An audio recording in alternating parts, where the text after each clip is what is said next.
Hola comunidad, cuando empecé esta charla hace 3 semanas me imaginé que después de 100 invitados y 1 millón de seguidores en YouTube aparecería en mi puerta alguna marca de apuestas y que luego de rechazarla un par de veces me sobornaría con preparar alguna cita con algún practicante que tuvo la suerte de trabajar unas semanas en algún pequeño proyecto en Disney. A lo que yo obviamente diría que sí. Lo que me trae a nuestro nuevo sponsor de hoy, no mentira, les engañé. Ahora, hablando en serio, sobre nuestro siguiente invitado. Eh, No tengo las palabras para describir la alegría que tengo de poder tenerlo aquí. Así que sin más preámbulos con ustedes, Raúl García.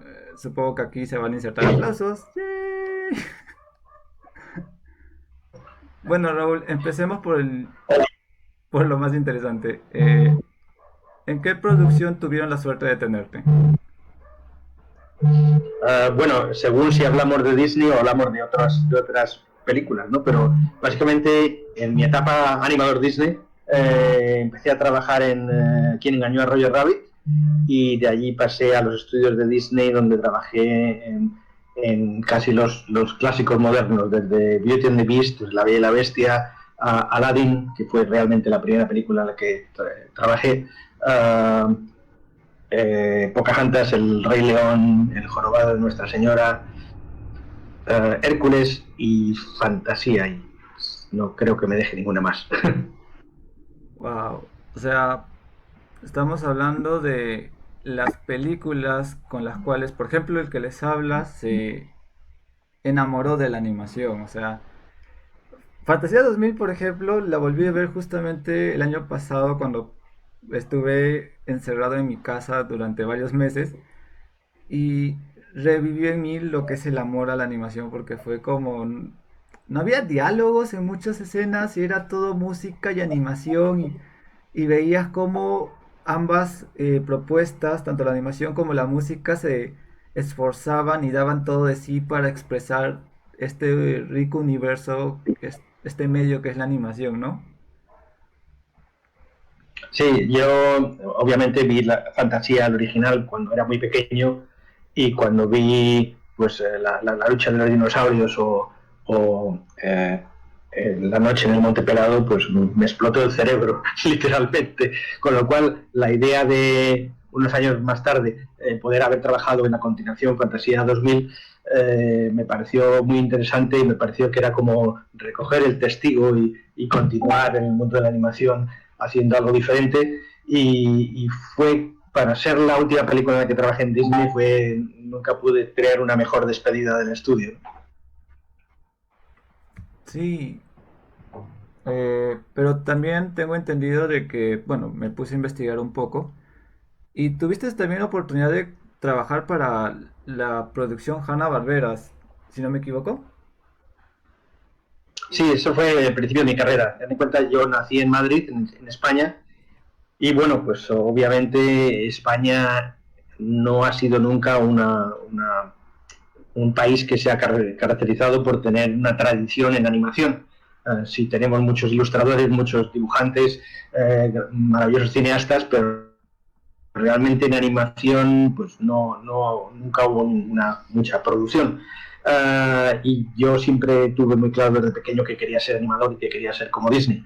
Entonces, bueno, pues tuve la suerte cuando estaba estudiando en la universidad, me enteré que habían abierto un estudio en España para hacer animación y allí fui con mis dibujos y tuve la oportunidad de ser contratado para trabajar precisamente en series de animación para el mercado americano, para la casa Hanna-Barbera. Entonces ahí empecé, pues eso, súper jovencito, con 19 años, trabajando en series como Los Picapiedra, que eran algo en Oh, la cual yo crecí con ellos y desde muy pequeño me encantaban. Y luego series súper conocidas como Los Pitufos o Lucky Luke, uh, y los Harlem Globetrotters, creo que también. O sea, básicamente el estudio español es un estudio como de mano de obra barata, ¿no? En vez de irse al oriente, a China o a Vietnam o a Japón o a Corea a hacer los productos de animación, pues tuvimos la suerte de que Bill Hanna, que era un enamorado de España, pues se vino para acá y montó un estudio, se llamaba Estudios Filman, y allí empezamos nuestra profesión, empezamos a animar un montón de gente que luego han trabajado por el mundo entero en series y largometrajes. Pero sí que aquello fue mi primer contacto con el dibujo animado. O sea, es algo increíble porque, o sea, Hanna-Barbera, la productora, fue como no sé cómo decirlo, el nido donde nacieron, donde se crearon un montón de series diferentes, desde tramas tan simples como Yogi, por ejemplo. E incluso hicieron una serie de Godzilla, también recuerdo que la vi cuando era muy niño. Sí, Eh, y obviamente con el paso del tiempo la técnica ha mejorado de la animación, pero ya desde entonces se veía esta fascinación que tenían por desarrollar personajes e historias, de agarrar y cualquier cosa que veían, tratar de volverla a una serie o una propuesta de visual, ¿no? sí, sí, ten en cuenta que en los años de que estamos hablando, 1975, 77, 79, o sea, al principio de los 80, Hanna-Barbera pues básicamente copaba el mercado televisivo de animación limitada y entonces era una factoría de hacer todo tipo de series de televisión y era divertido porque pues cuando salió la película Star Wars, La Guerra de las Galaxias, pues de pronto los episodios que estábamos haciendo pues venían pequeños guiños a Darth Vader a el universo de la Guerra de las Galaxias como parodia, ¿no? Y también leí que justamente cuando estabas con Disney, justo que tocamos de nuevo Disney y hablamos de Star Wars, que también ahora le pertenece a Disney. Eventualmente creo que todo el mundo le va a pertenecer a Disney, no estoy seguro si tú. Eh, ¿Cómo decirlo? Ah, tú que has sido testigo justamente de esa época donde todo estaba iniciando o se estaba desarrollando y hoy en día ha evolucionado y ha entrado a un nuevo medio que es el digital, el internet. Por ejemplo, el año pasado, antepasado, Disney Plus salió al mercado, o sea, algo que creo que justamente el corporativo evitó en la medida de lo posible, tanto así que le dio a Netflix algunas de sus producciones y luego más adelante las pidió de vuelta. Eh, ¿Veías venir o sentías que algo de esto podía llegar a pasar, que Disney podía llegar a ser tan grande como es ahora o siempre fue así de grande? Desde tu perspectiva, ¿qué me puedes No, comentar? no, o sea, realmente estamos hablando de dos épocas muy diferentes. O sea, de nuevo, el paso de los años 80 a los 90 a los 2000 ha supuesto una revolución tecnológica increíble bueno, pues recordemos un poco que hasta hace muy poco, hasta la entrada digital, los dibujos animados se hacían en papel con lápiz y luego se hacían en acetatos y se pintaban y se hacían con una cámara especial y el proceso de realización de una película de dibujos animados exigía un esfuerzo tecnológico increíble con maquinaria muy especializada. O sea, no todo el mundo tiene un stand de animación para poder rodar los dibujos, ¿no? Pero eso obviamente ya es cosa del pasado y ahora con la tecnología digital cualquiera puede tener en su casa un mini estudio de animación para poder hacer películas de animación con la misma calidad de Disney si se tiene el talento y las posibilidades, ¿no? Entonces, también ha habido una evolución. O sea, cuando yo empezaba a hacer dibujos animados, de nuevo en el Pleistoceno, cuando los dinosaurios dominaban la Tierra, pues es que en el mundo era un hecho muy especial que cada año hubiese como más de dos películas de animación exhibidas en cines. O sea, y normalmente solía ser una de Disney y otra de algún país extranjero, japonesa o de tu mismo país, ¿no? Hoy en día se estrenan cerca de 36 a 40 películas de animación al año. En 1984 Disney estrenó El Caldero Negro y aquello fue como el clavo en la lápida de la animación, porque técnicamente Disney cerró los estudios y echó a todo el mundo. El estudio estuvo a punto de desaparecer hasta pues, posiblemente el 86-88, donde pues, Michael Eisner y Jeffrey Katzenberg hicieron una especie de revamp del estudio e intentaron volver a reavivar la animación, con primero Basil de Baker Street, luego con La Pequeña Sirenita. Pues aquello significó el resurgir de Disney, la segunda época de oro, y el crecimiento de Disney como la potencia del entretenimiento. Y eso fue creciendo, hasta que obviamente con las llegadas de los streamings y de los networks y el abandono, digamos, del sistema tradicional de distribución de películas, hizo a Disney el gigante que soy, ¿no? Pero desde luego nunca pensé que algo tan minoritario cuando yo empezaba, que era animación, iba a llegar a este punto en el que estamos ahora, donde si nos gusta la animación estamos viviendo un paraíso en la tierra sobre la cantidad de animación que hay, la variedad y las posibilidades de hacer nuevas cosas. No, sí.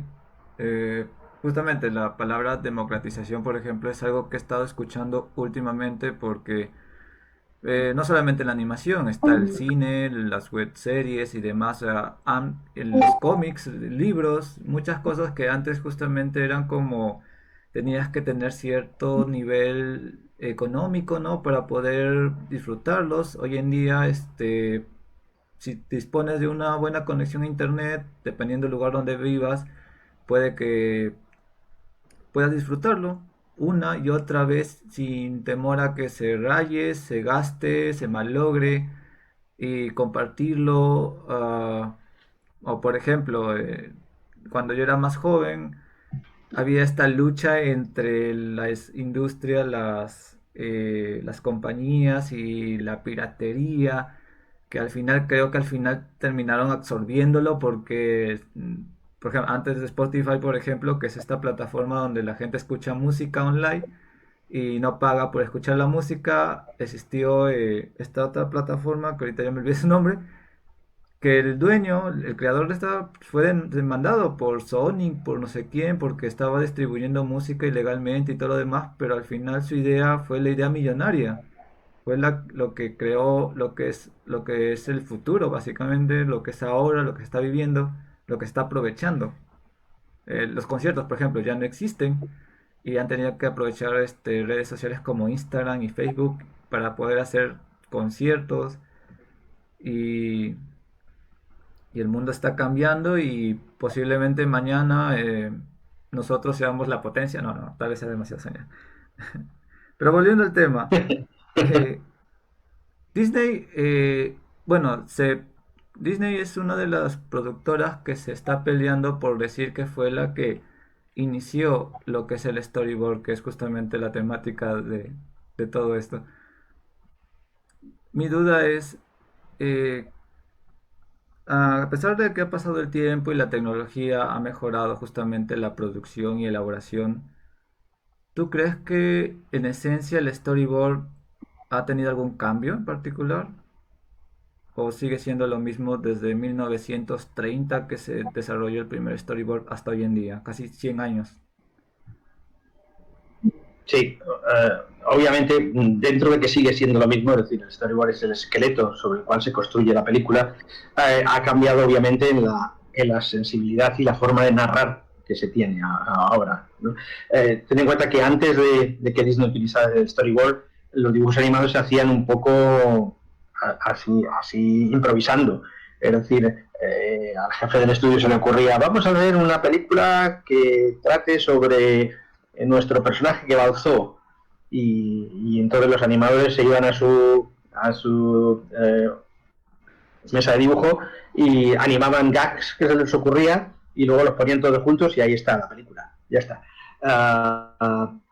Cuando Disney introdujo el storyboard, lo que introdujo inicialmente fue un intento de organizar la producción y de poner una estructura en la forma de contar las películas.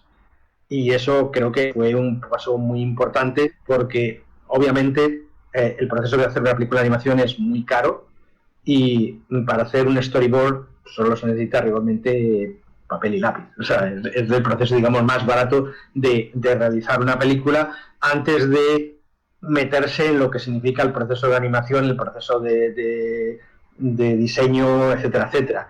Y en ese sentido sí que el storyboard es algo muy importante a la hora de narrar, a la hora de cómo vamos a contar una historia. Luego, obviamente, en la industria ha habido muchos cambios a nivel de, bueno, pues es diferente el storyboard para televisión del storyboard para cine.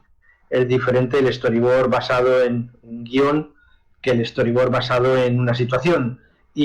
Pero al final del día el proceso es exactamente el mismo. El proceso es visualizar antes de empezar a rodar o antes de empezar a hacer un film, visualizarlo y darle una narrativa, darle una estructura y contar la historia de la forma mejor que se pueda. No, sí, por ejemplo, justamente hablando de visualizar lo mejor posible, me acabo de acordar de que hace unas semanas se estrenó la serie Castlevania. Es una serie buenísima, ya terminó sus 4 temporadas, la historia prácticamente ya está concluida. Eh, y justamente para anunciarlo, busqué un storyboard y cuando me topé con el storyboard yo pensé que eran, no sé, los layouts o algo así. Y dije, esto está muy bien hecho para que sea el storyboard porque está muy, el trazo, el dibujo está con una técnica impecable. Pero luego cuando leo en la parte de abajo dice Storyboard 01. Yo, ¿qué? O sea, porque también me acuerdo del storyboard que tuvo la película Taxi Driver, que fue una técnica bastante, no sé, sucia, por decirlo así, que fue donde creo que el propio director lo agarró y plasmó pues cómo iba a ser la película y como él no era muy buen dibujante, lo hizo a grosso modo y plasmó su idea. Pero luego veo este proyecto de Castlevania que tiene algo totalmente diferente y mucho más bien realizado. Prácticamente le pones color y creo que ya, no sé, desarrollas la historia con eso. ¿Tienes alguna opinión al respecto de... Sí, sí, sí. No,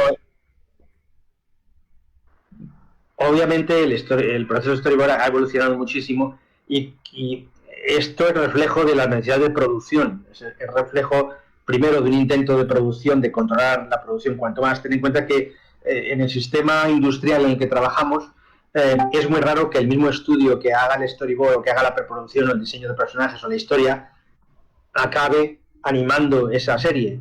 Con lo cual los storyboards se hacen principalmente con la idea de que un estudio en otro lugar del mundo haga la animación. Y para ello, para tener el mayor control del producto final, se tiende a hacer los storyboards muy, muy detallados. De nuevo, en el caso de Castlevania es un, bastante extremado porque realmente hacen un panel de storyboard o una pose cada casi 8 o 12 fotogramas. Eh, pero igualmente, si tomas como ejemplo, por ejemplo, la leyenda de Korra, ese es otro show también que tiene unos storyboards perfectamente detallados, perfectamente controlados, incluso los Simpsons. O sea, los Simpsons con sus 32 años de historia a las espaldas, pues los storyboards que se hacen son muy, muy detallados y casi, bueno, sin casi, se utilizan los storyboards como layouts para animar. Sí, ahora que recuerdo, me puse a stalkearte un poco y vi que comentaste de que pusieron en uno de los episodios de Los Simpsons tu nombre en los créditos. Felicidades, por cierto. Eh, Supongo que es otra medalla más que agregar, no sé, otro... Yo me imagino que si por cada proyecto que tú has hecho tuvieras, no sé, un cuadro colgado, toda tu casa estaría lleno de todos los trabajos que has hecho, que son increíbles. Es de grande quiero ser como tú, ojalá. Ojalá de grande sea como tú. Ah, eh, pero justamente, como tú comentaste, los Simpson, a pesar de los más de 30 años que ya tienen produciéndose, siguen ahí con la hora, temporada tras temporada. Creo que confirmaron 3 temporadas más la última vez que leí. Y Sí. también leí de que participaste en las dos películas de Aladino, la versión del 90 y la de ahora hace poco con Will Smith. Sí, sí, sí, sí. Fue una sorpresa de nuevo, a mí lo que me gusta en la animación es la variedad y poder saltar de un proyecto a otro y buscar proyectos que me interesen y que me entusiasmen, ¿no? La pasión es parte de la gasolina que uno utiliza para seguir una carrera de animación que es en el fondo no es una carrera de sprint, sino que es un maratón, ¿no?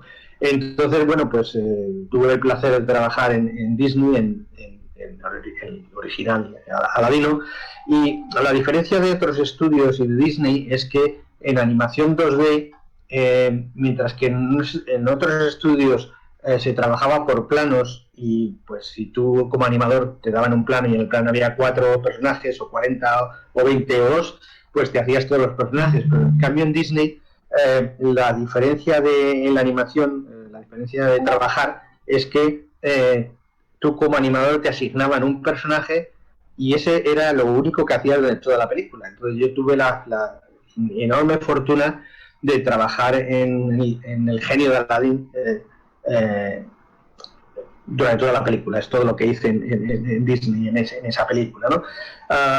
Luego, obviamente, pasa el tiempo y Disney sigue su evolución.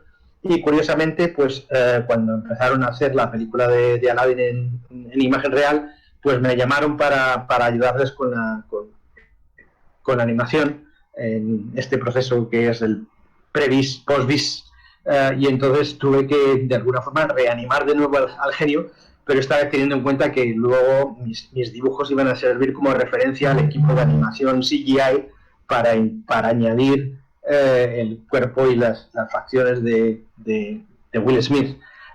Con lo cual para mí fue una experiencia muy divertida, porque de pronto como que pude trabajar en el original y en el live action, ¿no? Y justamente me crucé con esta fotografía de que tuvo con el equipo de animadores, se dieron con Robbie Williams en la primera producción de Aladino. Y tú, curiosamente, fuiste el que animó la voz de Robin Williams en El Genio. Una consulta, ¿te dieron primero la voz o fue después o en conjunto? ¿Cómo hicieron esa parte? Sí, sí, sí. Primero fue la. Bueno, vamos a ver. El proceso de animación en Disney era complicado. Había películas en las cuales yo trabajé desde el principio, desde el momento del origen de la película y pues el qué vamos a hacer, y otras en las que trabajé pues para ayudar a la producción para sacar la película adelante, en las cuales mi contribución era, digamos, menos creativa porque era como entrar a las trincheras, ahí a la guerra, ¿no? En el caso de Aladdin y El Genio tuve la oportunidad de empezar desde el principio y sí que es cierto que se planteó, a la hora de escribir el guión, se planteó en, en intentar que el genio fuese un personaje en el que Robin Williams podría ser la voz. Y entonces, de hecho, se hicieron tests de los discos de comedia que tenía grabados Robin Williams y animamos esos tests para mostrar a la producción que Robin Williams podría funcionar como el genio. ¿Qué pasó? Que luego a la hora de ir a la sala de grabación a grabar a Robin Williams, pues resulta que Robin Williams empezaba a improvisar y de cada línea de diálogo que aparecía en el guión, pues él hacía como 10 o 15 minutos de improv, de improvisaciones, de chistes e incluso de imitaciones. Oh, Entonces, bueno, pues estamos haciendo animación y si de pronto Robin Williams imita a Tom Cruise o imita a Jack Nicholson, pues, hey, esto es animación, ¿por qué no hacemos que el personaje se transforme en Jack Nicholson o en Robert De Niro o en los personajes que él imita?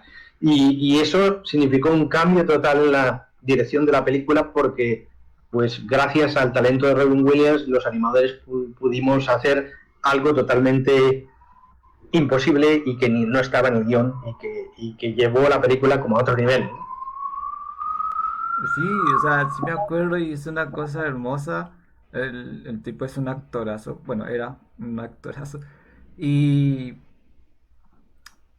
como te digo, o sea, sí, ves cómo se mueve la gesticulación, el acting del personaje es hermoso y yo me imagino que si habrá sido un dolor de cabeza para ustedes estar viendo, diciéndole, métete, no te salgas del guión porque significa que ahora tenemos que volver a empezar de cero.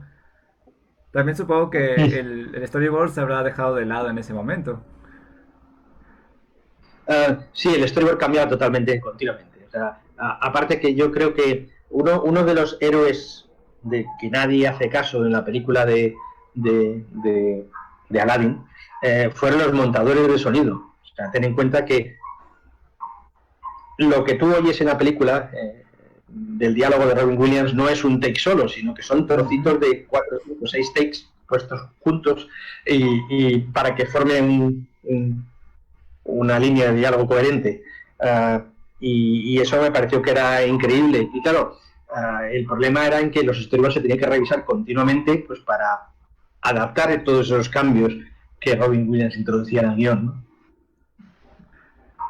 El artista del storyboard también estaba ahí constantemente modificándolo o ustedes ya se encargaban de eso, los propios animadores.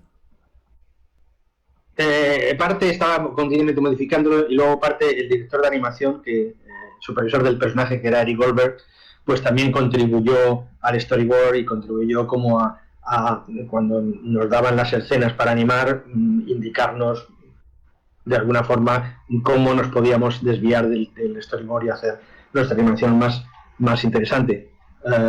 Pero en general es curioso porque todo el mundo piensa, wow, si trabajas en Disney, los storyboards de Disney deben ser como ilustraciones vivientes y tienen que ser como súper detallados. Y realmente cuando ves un storyboard de una película de Disney, primero el storyboard es un proceso vivo, que se va cambiando y que pues un artista lo empieza, pero a lo mejor cuando se muestra al director hay cambios y otro artista lo continúa. Y luego viene el animador, el supervisor de animación del personaje y añade poses extra y de pronto el storyboard que parece o que uno tendría la idea de que es una cosa pristina y perfecta y casi como para enmarcar en la pared, pues es una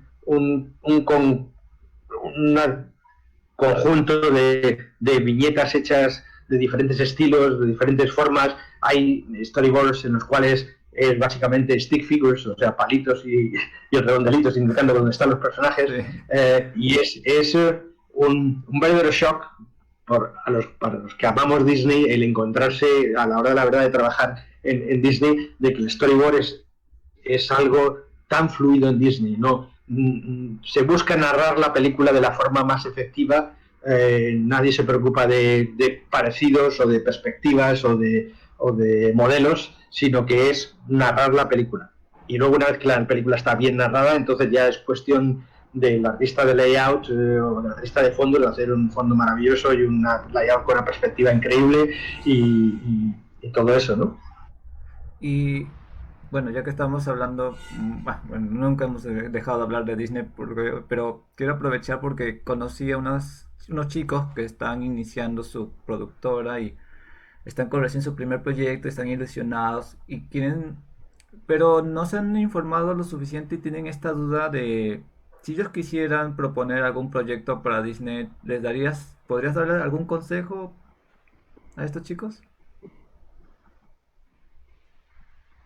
El proceso de presentar proyectos es complicado porque de nuevo, todo el mundo tiene ideas y tiene sus pequeñas servilletas de restaurante escritas con dibujitos, ¿no? Entonces, a la hora de presentar un proyecto hay que presentarlo lo más profesional posible y mostrar esa visión que se tiene para lo que quiere ser el proyecto.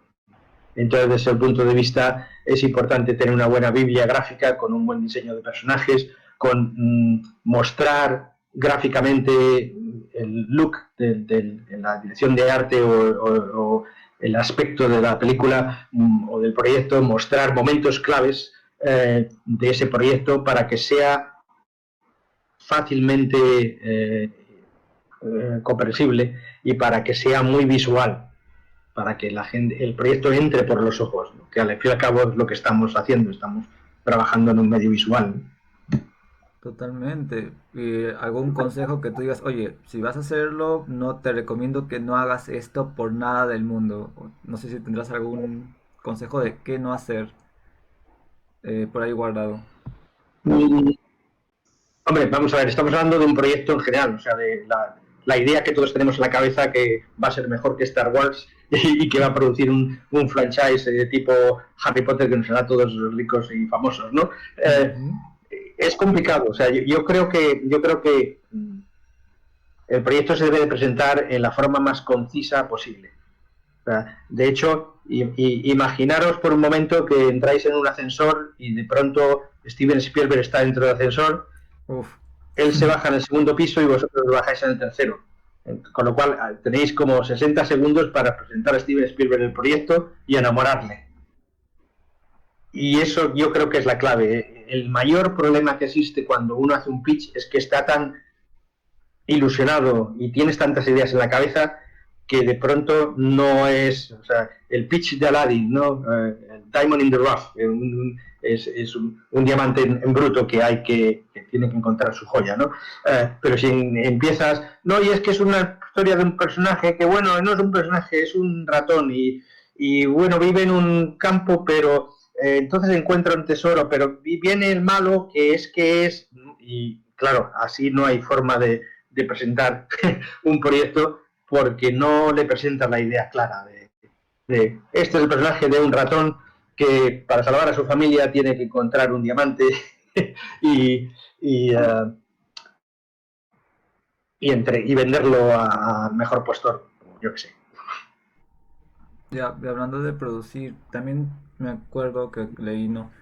Que tú también iniciaste tu propia productora en España, lograste conseguir a Antonio Banderas e iniciaste este proyecto El Lince Perdido, una de las películas que vi también hace algunos años y fue algo hermoso. Gracias por esa experiencia, Raúl.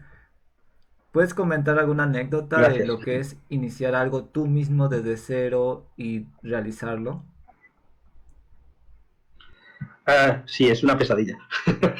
Vamos a ver, el problema es que cuando uno trabaja en la industria y trabaja en un estudio, básicamente pues es como trabajar, no sé, te ponen la forma roja y ahí vas tú tan contento, ¿no?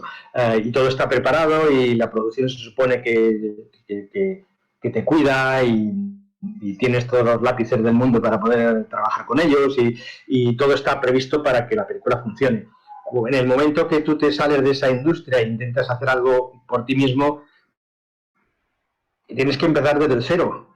Y tienes que empezar desde cero intentando primero conseguir el dinero, segundo conseguir el equipo, conseguir que la cosa funcione, tener un canal de distribución para que ese esfuerzo que hagas no vaya en vano, sino que llegue a la gente. O sea, de pronto es totalmente, el cambio de mente es muy, muy diferente. Es, de nuevo, es la diferencia entre que te den el papel para dibujar o que te vayas al bosque a cartar el árbol para hacerte tu propio papel. O en su defecto, ahora en la época digital, es la diferencia en que te den ya la computadora con todos los programas necesarios para hacer el trabajo, a tener tú que empezar a programar y inventarte tu propio software, ¿no? Entonces, bueno, pues en ese sentido exige mucho esfuerzo. Yo siempre que, después de todos estos años de trabajar en tantos proyectos, en tantos grandes estudios, pues sí que he ido, digamos, coleccionando esas ideas, esos papelitos, esas servilletas con muñequitos, pensando en hacer mis propios proyectos. Pero claro, a eso hay que darle forma y eso hay que ponerlo de nuevo, una presentación que sea lo suficiente visual para poderlo atraer esa financiación que es necesaria para hacer una película, especialmente si piensas en hacer un largometraje. Tuvimos la suerte de que encontramos con nuestro socio Antonio Banderas, que en aquel entonces acababa de hacer Gato con Botas para DreamWorks y que de pronto como descubrió lo que podía ser algo muy interesante, que es hacer animación. Y bueno, pues con, con, con, el proyecto que teníamos fuimos a hablar con Antonio Banderas y le interesó lo suficiente como para decir quiero ser vuestro socio y vamos a trabajar juntos en este proyecto. Y bueno, pues la cosa acabó muy bien, pues porque pusimos un estudio en marcha, logramos finalizar la película ganó el Goya en la mejor película de España y dio lugar como a continuar la aventura de animación y establecernos como productores independientes, directores independientes, intentando hacer nuestros propios proyectos. Y lo que sí es cierto es que una vez que pruebas las mieles de hacer tus propios proyectos en tus propios términos, es difícil volver a un estudio grande donde la tónica común es cambiar todo continuamente. Sí, justamente hablando del Goya, también recuerdo que leí de que fuiste nominado a un Oscar.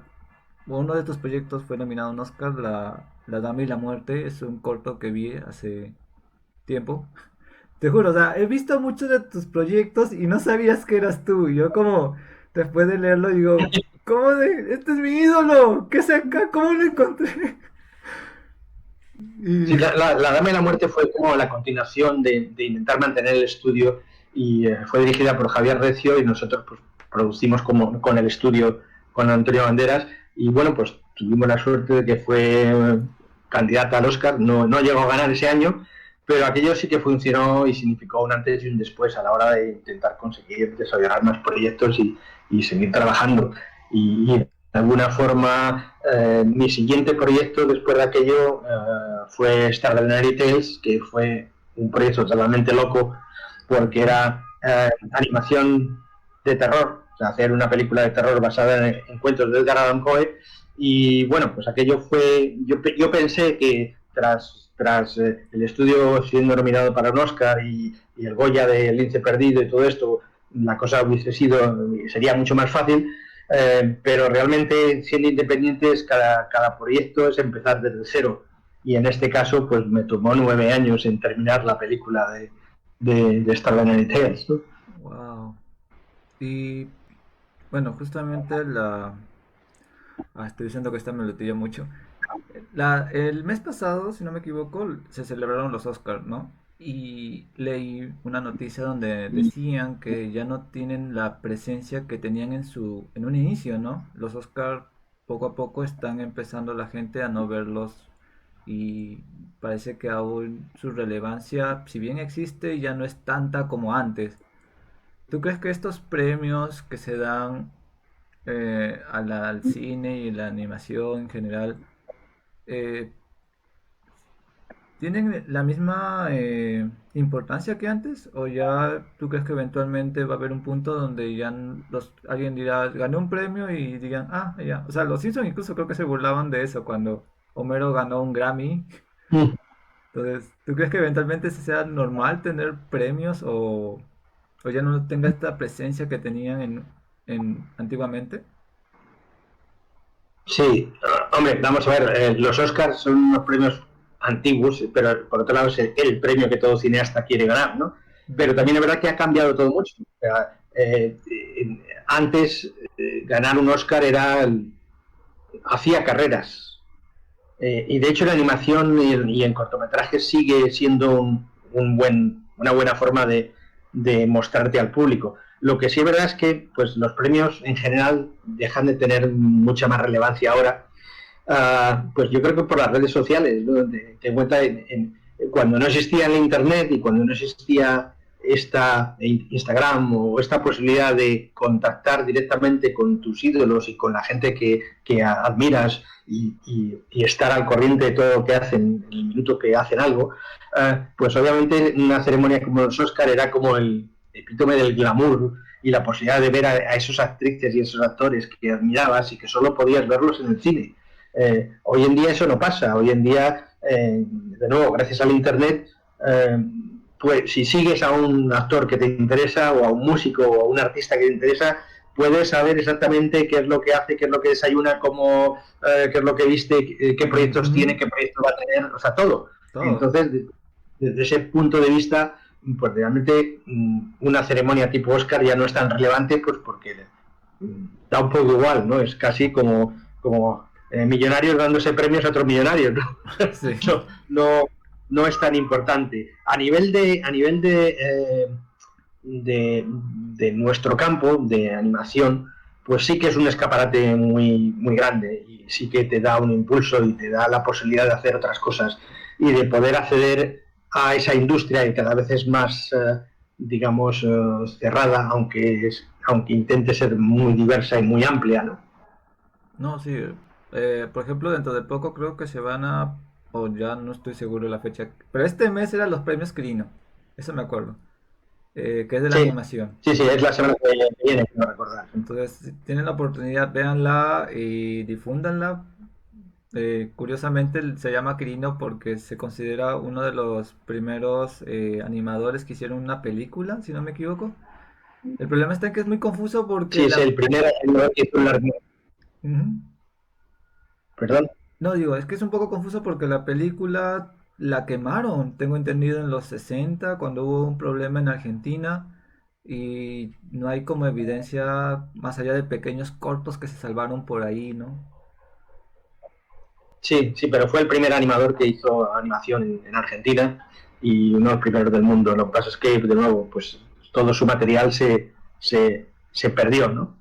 Pero No, bueno, sí. los premios Kiri, por ejemplo, es algo importante a la hora de mostrar al mundo o hacer conocer pues esos largometrajes que se hacen en toda Latinoamérica y que nadie ve, o sea, porque realmente a pesar de que vivimos en un mundo global, hay tanta producción de todo tipo por todos los lados que es difícil encontrar esas perlas, encontrar esas películas que necesitan ser vistas y necesitan ser distribuidas. Y de esa forma, de alguna forma, sí que en este caso los premios son importantes y son interesantes porque te hacen descubrir nuevos cineastas y nuevos estilos y nuevas películas de animación.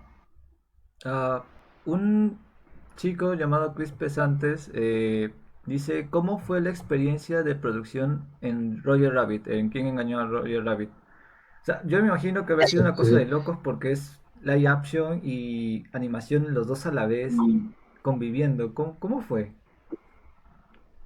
Fue, sí, muy de locos. Totalmente de locos.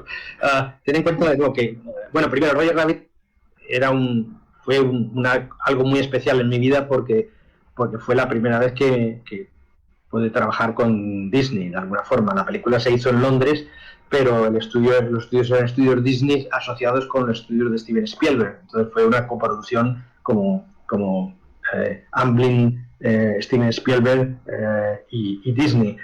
Y bueno, pues la experiencia fue increíble porque de nuevo, en el, volviendo de nuevo a la historia de la animación en general, en el momento que se hizo Quién engañó a Roger Rabbit, la animación estaba un poco olvidada y de nuevo recuerda que esto fue antes de la pequeña sirenita, con lo cual Disney Oh, estaba empezando a despertar de alguna forma.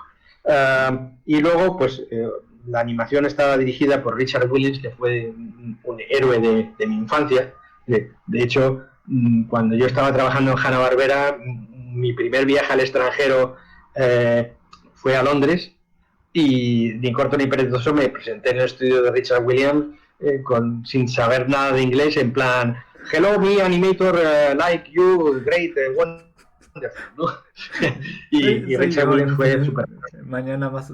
Digo, yo voy a hacer eso, creo. Ahorita me voy a presentar con mi héroe y. Hola, yo ser no saber inglés, no sé qué se dice. Entonces, Ah, ya te digo, cuando tenía esos 18 años o así, y Richard Williams fue muy amable conmigo, me enseñó el proyecto que estaba haciendo entonces, que 25 años más tarde nunca lo llevó a terminar, oh, el Thief and the Fuller. Pero bueno, cuando me enteré que Richard Williams iba a ser el director de Quién engañó a Roger Rabbit, pues me presenté en el estudio con mi portfolio y en plan, Vilma, ábreme la puerta, en plan, quiero trabajar aquí, ¿no? Y bueno, lo que pasa es que me presenté demasiado pronto porque llegué cuando estaban todavía rodando la imagen real y me dijeron eso que suelen decir en los estudios, que es no nos llamen, nosotros le llamaremos, ah, que uh, es, que es básicamente traducido al español, olvídese de entrar aquí, ¿no? Pero en cambio sí que pasó y 9 meses más tarde me llamaron diciendo vamos a empezar producción y te queremos aquí. Y ya digo, para mí fue un shock y para todo el equipo de producción fue increíble porque realmente nadie sabíamos qué es lo que estábamos haciendo. nadie sabíamos si la técnica iba a funcionar, y cuando vimos el primer plano salido de ILM, que me acuerdo perfectamente que fue la pierna de Jessica Rabbit saliendo del Club in Campaign, Oh, wow. al principio de la canción, nos quedamos todos totalmente hipnotizados, porque de pronto era como lo que estamos haciendo es algo muy, muy especial. Para mí personalmente fue doble, triplemente especial, porque yo trabajé en Quien engañó a Roger Rabbit en la parte final, donde salen todos los personajes de Toontown y rodean a Judge Doom, lo cual quiere decir que pude animar desde Betty Boop hasta Bugs Bunny, Mickey, Pinocho, el Wow. Correcaminos, el Coyote, el Gallo Claudio, Silvestre, eh, Campanilla, o sea, todos los personajes que fueron parte de mi infancia y mi juventud, ¿no? Wow, o sea, hablamos desde Warner hasta Hanna-Barbera y etc. O sea, wow, sí. Tú fuiste el especialista en referencias en esa película, entonces. Sí, sí, sí, porque además para entonces fuera el final de la película y bueno, Bob Zemeckis siempre como que me venía y me decía, oye, ¿te acuerdas de la secuencia esta en Pinocho donde Pinocho baila y se pega como pataditas en el culo? Quiero que me hagas algo así. Y entonces de pronto yo era como peticiones del oyente, ¿no? O sea, a ver, ¿quién quiere que haga qué? Lo cual estuvo muy bien y fue una experiencia inolvidable. Y de nuevo, lo bueno que tuvo es que Roger Rabbit fue la película que me abrió las puertas para ir luego a Disney en Los Ángeles. Increíble, en serio. Ahora otro miembro de la comunidad está preguntando, Pitialdo se llama. Disculpa, una duda. ¿Qué sería para ti lo más indispensable en un animador? Hmm, Pues yo siempre lo defino como las PES, ¿no? O sea, tener pasión es lo más importante, tener perseverancia, porque, de nuevo, el trabajar como animador no es un sprint, es un maratón. Uh, Hacer práctica, práctica, práctica. Cuanto uno más dibuja y más anima, más aprende. Y de nuevo, esto es una profesión en la cual uno nunca deja de aprender. Y yo creo que eso es como muy, muy, muy importante, ¿no? Paciencia.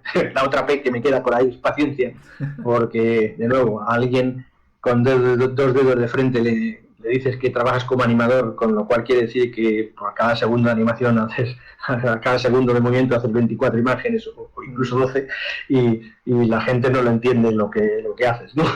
claro, es como es una hora de animación, supongo que pues lo tendrás en 2 horas, ¿no? Y, ¡ja! Sí. Tú como no entiendes nada. Eh, pero sí, o sea, ser animador es sacrificado. Supongo que lo mismo aplica para ser artista del storyboard, también tener mucha práctica, paciencia y perseverancia, ¿verdad? Sí, sí, aparte que, bueno, pues de nuevo, para ser artista de storyboard tienes que saber visualizar perfectamente lo que estás buscando. Y, y yo creo que, de nuevo, volviendo al tema de esta charla, el storyboard, en el fondo, de nuevo, el storyboard es muy importante porque es el esqueleto sobre el que se hace la película. Es como los cimientos y sobre ellos se construye, ¿no? Entonces, pues, pero también es verdad que para hacer esas storyboards me exige otras disciplinas más diferentes que lo que podría ser para ser animador, ¿no? Sí, bueno, por ejemplo, me puse a investigar y es como tienes que saber lenguaje audiovisual, cámaras, movimientos, ángulos, composición, color, etc, etc, etc. Y ahora Sí, más que nada sí, y exige en más ese, en ese todavía. sentido, sí, no iba a decir que en ese sentido sí que ha cambiado mucho la forma de narrar con el storyboard, porque ten en cuenta que en el momento que la computadora entró en el proceso de producción y nos permitió mover la cámara eh, en cualquier dirección, pues de pronto el storyboard, que se sigue haciendo a mano, se sigue haciendo dibujando, bien sea en programas en la pantalla gráfica, en la tableta gráfica en papel, pero es algo totalmente artesanal y manual. Y entonces ahora mismo lo que sí que tienes que tener es una visualización muy especializada para poder reproducir en storyboard esos movimientos de cámara que antes en la animación tradicional no existía. O sea, si vas atrás en el tiempo, pues realmente los personajes sí que se movían, la cámara no se movía en 3 dimensiones, se movía pues con efectos de multiplano para darle 3D y todo esto, pero realmente no podías hacer una grúa o no podías hacer una panorámica cambiando la perspectiva, y eso ahora se puede hacer, y el artista de storyboard tiene que ser capaz de visualizarlo antes de que se haga. No, sí, me imagino. Por ejemplo, bueno, saliéndonos un poco del tema de lo que es la animación, en el cine, por ejemplo, Parasite, vi que modelaron la casa en 3D para justamente saber en qué lugar van a poner la cámara y así poder grabar más fácilmente. O sea, hay muchos productores, directores que les Sí, gustan tener esto bien calculado al milímetro, ¿no? eso ahora se hace en casi todas las películas de animación, vamos, en todas las películas de imagen real. De hecho, en todo el universo Marvel, la película pasa por un proceso que se llama Previs, donde se realiza la película con modelos, en proxies de los personajes y diseñando los fondos y todo para controlar todos los aspectos de la producción y ser capaz de construir los sets necesarios, que en la mayoría últimamente son virtuales, pero es una realidad que existe y que se produce hoy en día, ¿no? O sea, el 3D es ahorita una herramienta muy importante para un storyboardista, en otras palabras. Sí, sí, sí. Y de hecho, bueno, pues hay herramientas pues tipo Grease Pencil en Blender o en Maya, que te permite combinar dibujos con fondos en 3D, con lo cual puedes fácilmente construir un environment, construir un set virtual en 3D, y a partir de ahí dibujar tu personaje en 2D teniendo en cuenta los movimientos de cámara. Castlevania hizo eso, por ejemplo. Yo vi que los fondos eran 3 dimensiones, el castillo todo sin pintar, pero sin acabados, pero sí se Sí. veía que era el ambiente, o sea, el escenario ya estaba prácticamente hecho. Sí, ¿no? Y te ayuda con la perspectiva, te ayuda a poner la cámara y buscar ángulos interesantes. Es una herramienta que es muy importante a la hora de hacer storyboards hoy en día. Y hablando justamente de programas y eso, Gap pregunta, en el 98, no, en el 88, ¿qué programas usaban, por ejemplo, para la composición de todos los personajes de Roger Rabbit? De nuevo, estamos hablando en tiempos prehistóricos donde no había computadoras, o sea, que de programas no había ningún programa, era todo analógico. Y Oh. lo que se hacía es que se utilizaba pues la optical printer, se rodaba todo en 35 milímetros, bueno, 65 milímetros, o sea, en film, Ujú. y por cada efecto que tenía Roger Rabbit había que filmarlo en una diferente capa, digamos, en una diferente pieza de film, que luego se combinaba en la optical printer ópticamente, o sea, con luz y en celuloide, o sea, en película física de 35 milímetros. Entonces, era súper complicado porque cada nivel, o sea, cada fotograma en el cual tenías a Roger Rabbit interaccionando con el mundo de imagen real, pues estaba la capa del dibujo de Roger Rabbit, otra capa de tono, otra capa de luces, otra de sombras, otra de interacción, o sea que todavía como 6 o 7 mmm,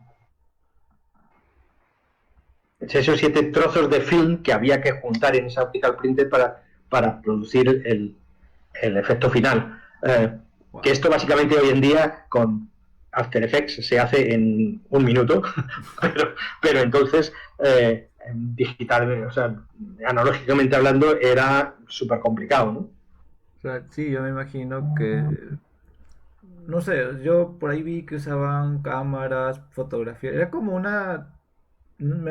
era como estar haciendo stop motion prácticamente porque era todo muy manual y tú tenías que armar cada Sí, o sea, escena. para que te hagas una idea, básicamente nosotros recibíamos la imagen real de cada uno de los fotogramas de la película, impresa en el tamaño del papel de animación. Y entonces nosotros, cuando dibujábamos con esa referencia de imagen real que es un fotograma de la película, poniendo una hoja de papel encima, copiando de alguna forma las referencias cuando la cámara se movía y animando sobre papel, pensando de alguna forma cómo se movía la cámara. Entonces era muy, muy complejo, y sobre todo tomaba mucho tiempo, ¿no? No, sí, me imagino. Ah, solo por curiosidad, eh, ¿cuánto demoró hacer Roger Rabbit? Pues creo que fueron 2 años así. Wow. Sí, que es año y medio, 2 años. Hacer la animación, año y medio, 2 años. Fue. Y un equipo bastante grande y bastante amplio, porque ten en cuenta que no solo eran los animadores, sino que también pues estaban los equipos que pintaban los acetatos de color, los camarógrafos que filmaban los dibujos. Realmente fue un equipo bastante, bastante extenso, trabajando súper duro. O sea, recuerdo el haberme quedado noches sin dormir, intentando trabajar, porque realmente fue uno de esos proyectos en los cuales cuando te vas a casa estás deseando volver al día siguiente para empezar a trabajar, ¿no? Sí, me identifico. O sea, cuando algo te apasiona y tú quieres estar, hacerlo y se te ocurre una idea y luego lo pruebas y a veces resulta que es como querías, a veces no resulta como que es que querías, o resulta que se te ocurre una idea mejor incluso y quieres intentarlo también. Entiendo eso totalmente, créeme. Eh, Sí. ¿Tuviste la oportunidad de trabajar también en la producción? Bueno, acá en Latinoamérica se le llama Pie Pequeño a esas películas de dinosaurios donde se le muere su mamá al inicio nada más, creo. ¿Trabajaste? ¿Lograste Sí. conocer? Land Before Time, Ajá, exacto. Land Before Time o En Busca del Valle Perdido, sí. ¿Cómo fue trabajar para Don Wood? Pues, de nuevo, o sea, en mi vida profesional he tenido la suerte de poder trabajar con todos mis héroes, o sea, gente que yo admiraba, desde Richard Williams, Don Bluth, Chuck Jones, John Moscar, Ron Clements, o sea, y en ese sentido tuve la suerte de entrar en el mundo de animación cuando pues todas las leyendas de animación con las cuales yo había crecido pues seguían vivas, o sea, llegué a conocer a Frank Thomas, Ollie Johnson, Ward Kimball, Mark Davis, o sea, muchos de los originales animadores de Disney, ¿no?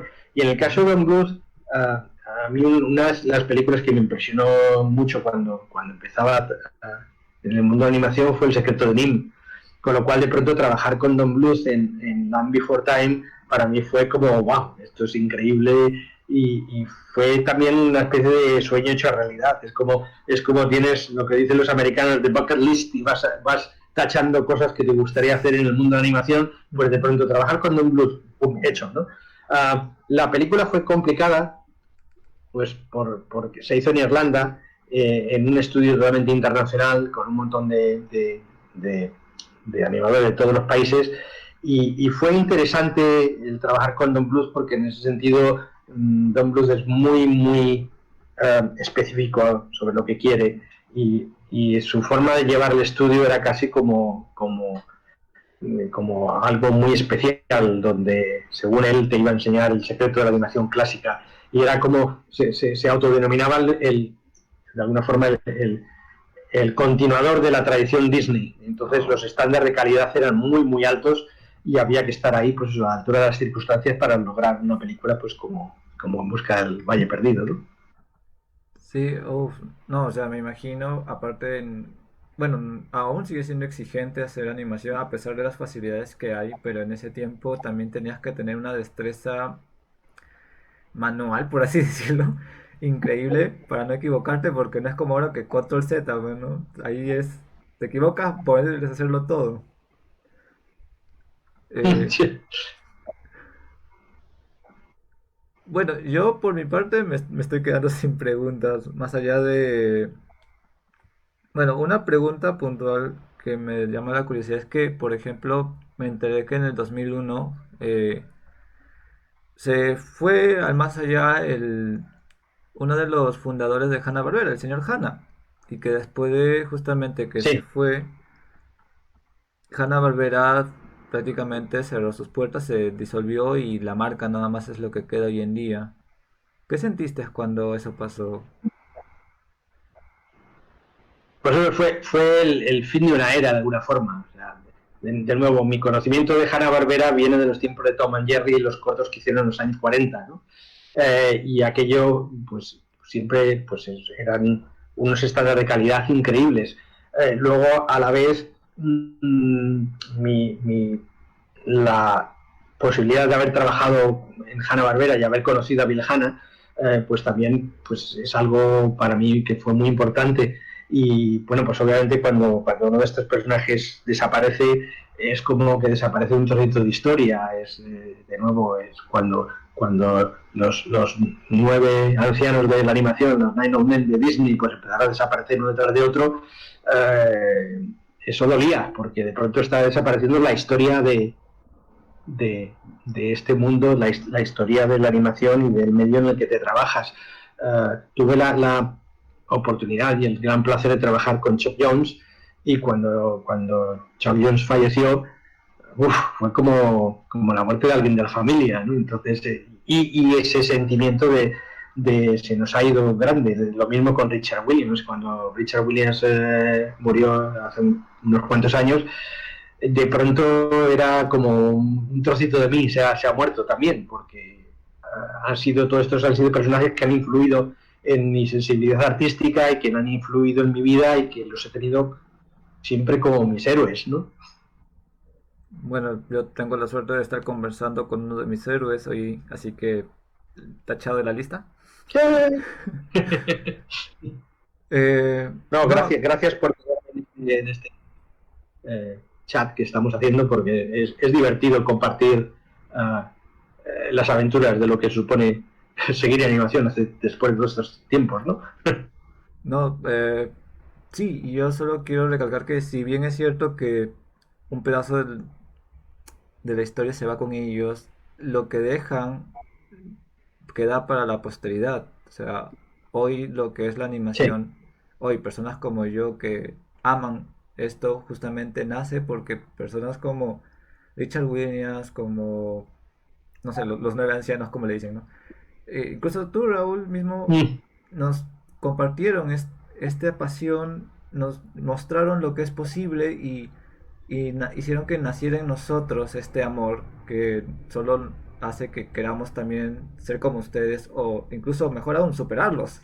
Es como una meta personal. Algún día seré como tú, hasta incluso Sí. mejor si es posible. No mentira. Si es posible, mejor. Sí. Entre comillas, si es posible. No, no sé. Voy a intentarlo. Eh, bueno, yo ya me quedé sin preguntas. Muchas gracias por estar aquí. ¿Algunas palabras finales? Pues de nuevo, muchas gracias por tenerme en este podcast. Y bueno, lo único es eso, que si uno trabaja en lo que realmente le gusta, el trabajo deja de ser trabajo y se convierte en diversión. Y si encima lo que te divierte es como tu pasión, pues entonces es como, en teoría, eh, es el mundo ideal, la profesión ideal en la que quisieras estar. Y yo a veces incluso suelo pensar, incluso cuando estoy haciendo cosas que no me gustan, o cuando hay problemas en la producción, o cuando una escena no me sale, o cuando me encuentro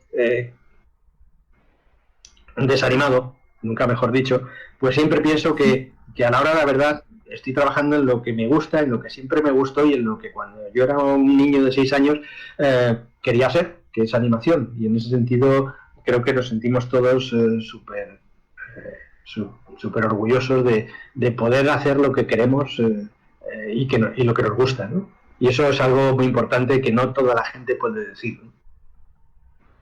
Excelente, de verdad. Muchísimas gracias de nuevo. A la comunidad igual, gracias por estar aquí. Esto va a ser subido a YouTube y podrán compartirlo. Es totalmente libre de derechos, así que llévenselo donde quieran, compártanlo y dénselo a esa amiga o amiga que quiera conocer sobre el trabajo de este gran artista animador Raúl García. Sin nada más que decirles, buenas noches. Muchas gracias y buenas noches a todos. Bueno, y